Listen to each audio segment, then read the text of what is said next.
Avant de lancer un calcul de droit d'auteur dans EditLive, nous avons la possibilité de saisir des mouvements liés au contrat et au droit d'auteur.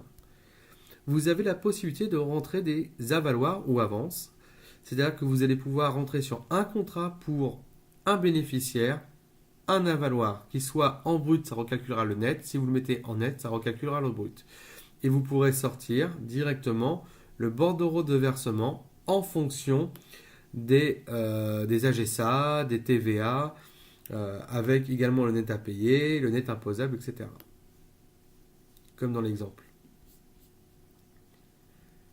Vous avez également la possibilité de saisir ce que l'on appelle les droits annexes. Vous allez pouvoir mettre tous les droits qui ne sont pas issus des ventes, c'est-à-dire les droits SOFIA, CFC, les droits dérivés, les cessions de droits, les droits étrangers par exemple.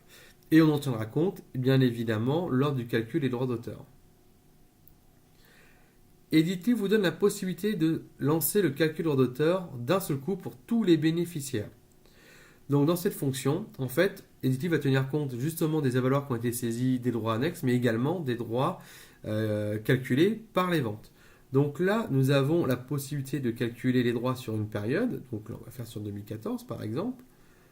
Voilà. Et là, ça calcule déjà tous les droits avec un solde, juste les droits d'auteur par rapport aux ventes. Ensuite, vous avez ce qu'on appelle le calcul des arrêtés.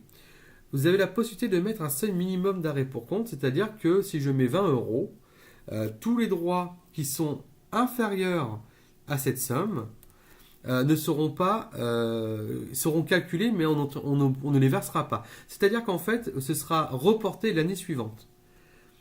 Et vous pouvez également mettre des retenues pour provision pour risque de retour.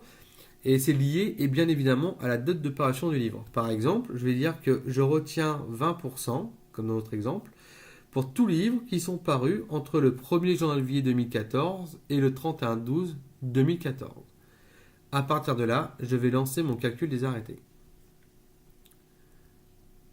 Voilà.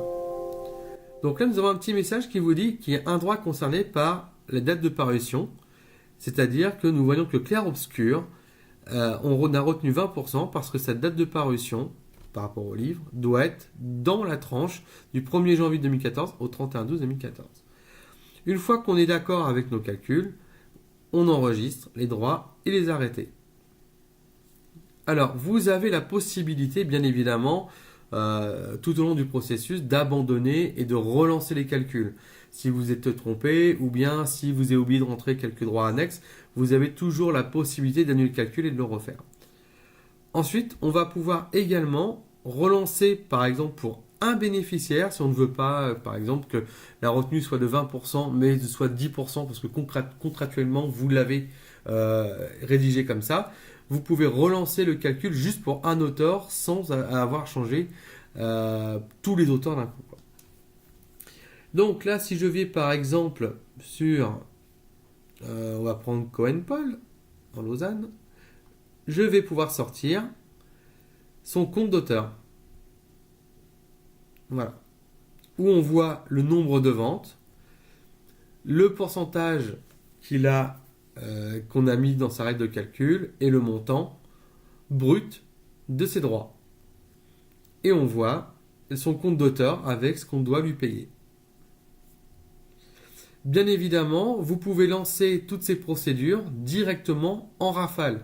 C'est-à-dire que pour ne pas le faire auteur par auteur, mais de le faire pour tous les auteurs d'un coup.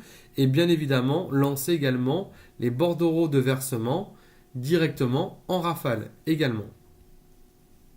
Voilà.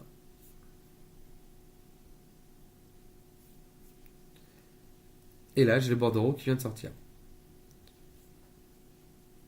Avec le net à payer quand on va un peu plus bas.